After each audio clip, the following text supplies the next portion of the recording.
Un surfeur comme les autres à la torche. Vraiment comme les autres?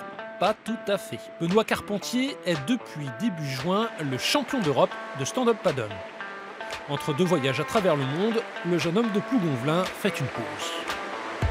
C'est donc un début de saison exceptionnel qu'il connaît, 2 étapes de Coupe de France et un titre européen obtenu au Portugal. C'est sûr que j'ai bien bossé à côté pour réussir à décrocher ces titres.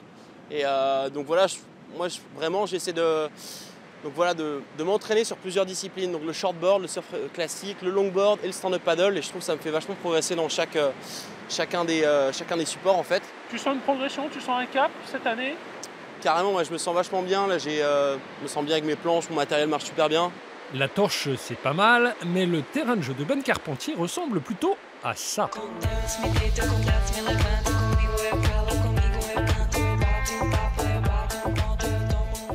Hawaï, l'une de ses étapes préférées du circuit pro. Cette année, il s'est glissé jusqu'en demi-finale. C'est l'autre grosse performance du début d'année.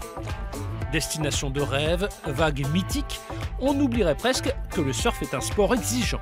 L'équipe de France est là pour le rappeler à Benoît Carpentier. L'équipe de France, c'est vraiment quelque chose qui nous amène à performer. On est vraiment une équipe soudée. On se lève le matin, on a un réveil musculaire, on va au petit-déj, on arrive sur la compète, on observe vachement le spot avant d'aller à l'eau.